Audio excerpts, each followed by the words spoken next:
आज Doubtnut app download करें। Doubtnut पर अपने सभी गणित, रसायन विज्ञान, भौतिक विज्ञान और जीव विज्ञान के डाउट्स का करो सफाया। बस प्रश्न की फोटो खींचो, एक ही प्रश्न को क्रॉप करो और तुरंत वीडियो सोल्यूशन पाओ।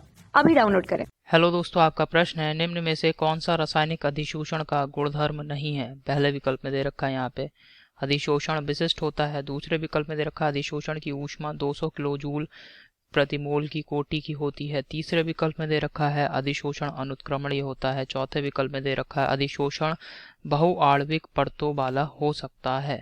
तो चलिए इस प्रश्न को हल करते हैं।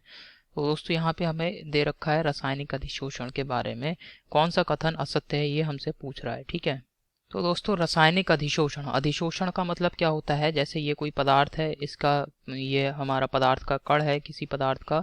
अब इस पदार्थ के कण के ऊपर अन्य पदार्थ के कण आके एकत्रित होने लगते हैं, तो ये जो घटना है, ठीक है, ये जो घटना है इसे ही हम क्या कहते हैं, अधिशोषण कहते हैं। इसी घटना को हम क्या कहते हैं, अधिशोषण कहते हैं। ठीक है, अब यहाँ पे दोस्तों अधिशोषण दो प्रकार का होता है। आपको ये समझना है कि अधिशोषण कितने प्रकार का होता है, यहाँ पे दो प्रकार का होता है। सबसे पहला प्रकार है भौतिक अधिशोषण, ठीक है, भौतिक अधिशोषण, और दूसरा प्रकार होता है रासायनिक अधिशोषण।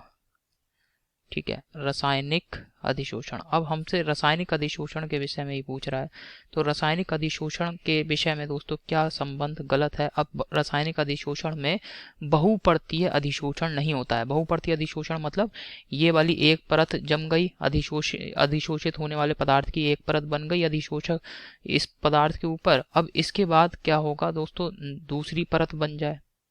ठीक है, दूसरी परत यहाँ पे बन जाए, अधिशोषित होने वाले पदार्थ की दूसरी परत बन जाए, फिर इसके बाद तीसरी परत बन जाए।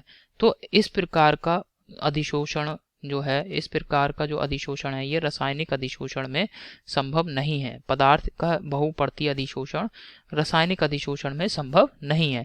ऐसा केवल कहाँ हो सकता है, इस प्रकार का अधिशोषण, बहुपर्तीय अधिशोषण केवल भौतिक अधिशोषण में ही संभव है। तो इसे यहाँ मैं लिख दे रहा हूँ। तो रासायनिक अधिशोषण में अधिशोषण बहुआण्विक परतों वाला हो सकता है, यह रासायनिक अधिशोषण का गुण नहीं है। ठीक है, ये हमारे प्रश्न का उत्तर है। विकल्प देखते हैं, तो पहले विकल्प में दे रखा है हमें अधिशोषण विशिष्ट होता है, ये गलत है। दूसरे विकल्प में दे रखा है अधिशोषण की ऊष्मा 200 किलोजूल प्रति मोल की कोटि की होती है, ये भी गलत विकल्प है। तीसरे विकल्प में दे रखा है अधिशोषण अनुत्क्रमणीय होता है, ये भी गलत विकल्प है। चौथे विकल्प में हमें दे रखा है कि अधिशोषण बहुआण्विक परतों वाला हो सकता है, ये बिल्कुल सही विकल्प है, चौथा विकल्प। ठीक है, और यही हमारे प्रश्न का उत्तर भी है। तो आशा करता हूँ आपको ये समझ में आया होगा। धन्यवाद। कक्षा 6 से 12वीं से लेकर नीट, IIT, JEE वो एडवांस के लेवल तक 1 करोड़ से ज्यादा छात्रों का भरोसा। आज ही डाउनलोड करें डाउटनेट ऐप या व्हाट्सएप करें अपने सारे डाउट्स 8400 400 400 पर।